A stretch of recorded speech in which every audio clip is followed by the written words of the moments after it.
Cerca de 9 em cada 10 pacientes procuram o Instituto Coluna-Vertebral por causa de dor e de inflamação. É claro que nós temos também os pacientes que nos procuram por profilaxia, por prevenção de uma disfunção já conhecida, ou mesmo por um desvio postural, por uma deformidade, para esclarecimento sobre a sua condição de saúde. Também temos aqueles pacientes que vêm para uma demanda judicial, para laudos, para perícias, mas cerca de 90% dos nossos pacientes nos procuram com dor. Então, essa é uma queixa muito importante na área musculoesquelética, na nossa especialidade, e que nós devemos ter uma grande atenção para esse paciente, porque realmente é a nossa principal demanda de trabalho. Então, nós temos pacientes com problemas musculoesqueléticos de dor intensa, a ponto, às vezes, de impedir o próprio exame físico do paciente, pela reação de proteção à dor, e essa situação, então, dificulta elucidar a causa da disfunção que o paciente está apresentando. Então, a primeira medida que nós temos é controle da dor. Então, a gente vai observar a manifestação de dor desse paciente, até para correlacionar com um possível diagnóstico lá na frente. É claro que nem todo diagnóstico se faz numa primeira visita, numa primeira consulta. Então, a primeira medida é controle da dor, apesar de nós já termos hipóteses diagnósticas, já tendo a possibilidade já de solicitar alguns exames de imagem, né, quando é necessário, mas fundamentalmente o controle da dor é algo fundamental. Em algumas situações, a própria dor é a disfunção, o paciente já tem alguma patologia de base, não está conseguindo controlar o quadro de dor, e a dor, então, é o nosso próprio problema, é a própria disfunção, e ela ocasiona, inclusive, disfunções subsequentes a esse quadro doloroso. Então, a dor aguda é caracterizada por um início súbito, sintomas de alta intensidade e, em geral, de curta duração. E temos também os quadros de dor crônica, que também são frequentes, né? Nós temos que entender que cerca de 20% das pessoas têm dor lombar, que não vai curar totalmente, que o paciente vai conviver com essa disfunção. Então, a dor crônica também é um capítulo muito importante. E elas estão ou não associados com processos inflamatórios agudos e crônicos.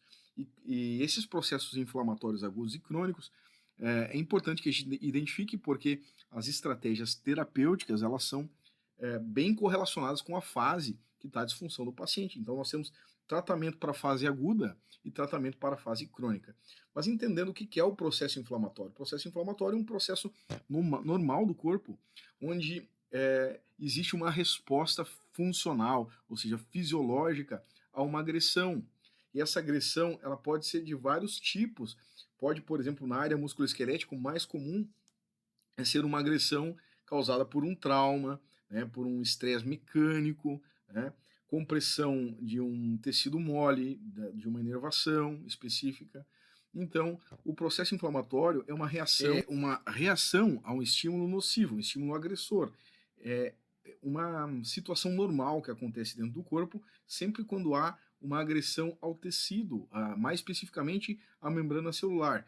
E quando essa membrana celular, de certa forma, perde sua integridade, ela então libera substâncias químicas que vão compor uma resposta, uma cascata, né, de eventos, né, bioquímicos que vão fazer a proteção, que vão gerar a migração de células ali de defesa, de reparação e que vão fazer inclusive a limpeza dessa região onde houve a agressão.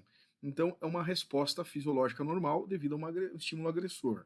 Tá? Então, essa resposta ela vai também ter uma fase aguda e uma fase crônica. E em cada uma dessas fases vão ter alguns eventos fisiológicos mais específicos. Né? Na fase aguda, por exemplo, nós temos maior intensidade desses eventos bioquímicos, então nós vamos ter uma área mais quente, mais flogística, mais inflamada. E na fase crônica, nós vamos ter uma lentificação desse processo, onde vai ter muito mais aprisionamento de substâncias, onde vai ter muito menos circulação sanguínea e muito mais congestão. Né? Numa fase mais aguda, vai ter muito mais circulação sanguínea na área, né, devido ao processo ser inicial. Então, é muito importante entender que o processo inflamatório, principalmente a inflamação aguda, ela vai se caracterizar pela intensidade dos sintomas e os 5 pontos cardeais da inflamação, que a gente chama de dor, calor, rubor, edema e perda da função. Então, é até a forma como a gente identifica o processo inflamatório.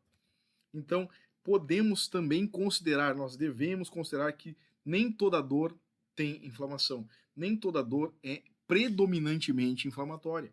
Tem processos dolorosos, tem eventos dolorosos, pacientes com queixa de dor, que ele até pode ter um processo inflamatório, mas não é o processo inflamatório que ele apresenta que está gerando o quadro de dor que ele se queixa. Então, nós temos dor que é considerada nociplástica, que é uma dor que tem muita relação com a experiência dolorosa e com o grau de sensibilidade que esse paciente tem à dor.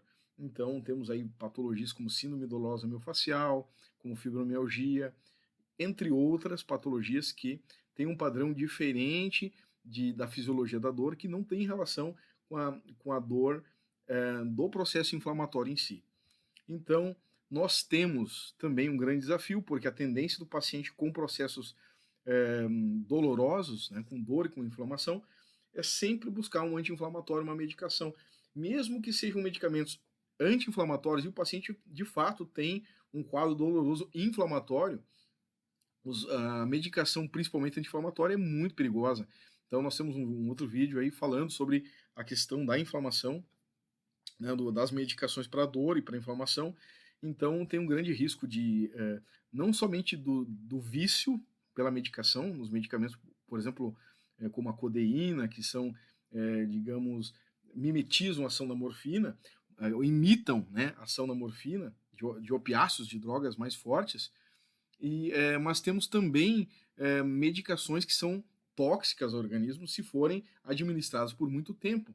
Por exemplo, medicações bem simples, como o Tilenol, né, o anti-inflamatórios, ibuprofeno, cataflã, são medicações muito tóxicas, tanto para o fígado quanto para o rim.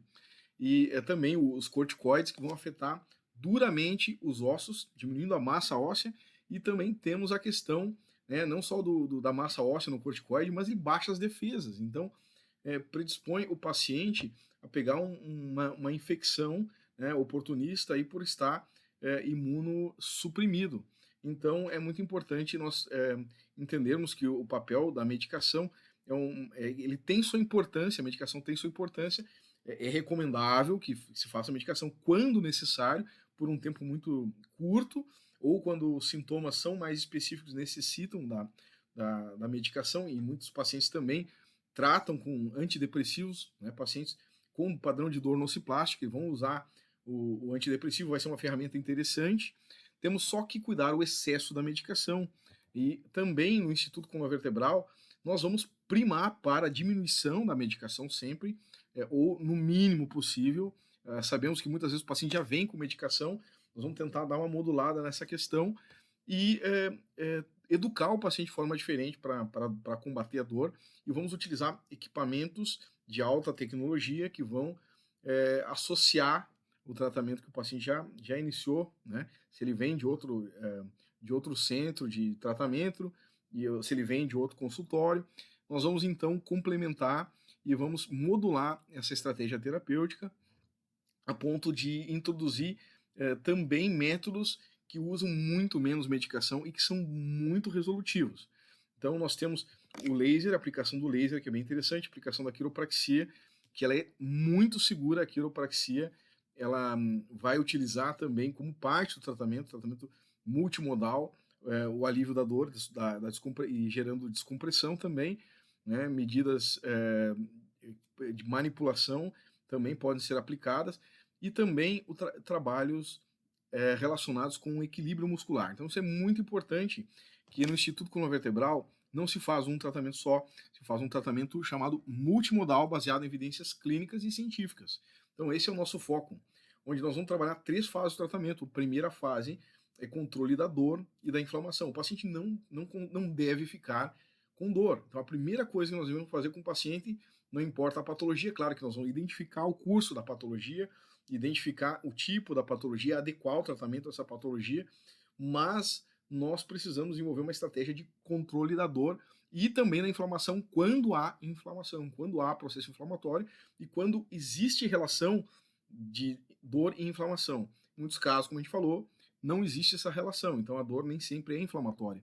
Depois, o próximo passo é trabalhar na correção biomecânica, na descompressão, na mudança de alguns parâmetros biomecânicos para que esse paciente não tenha mais inflamação e dor.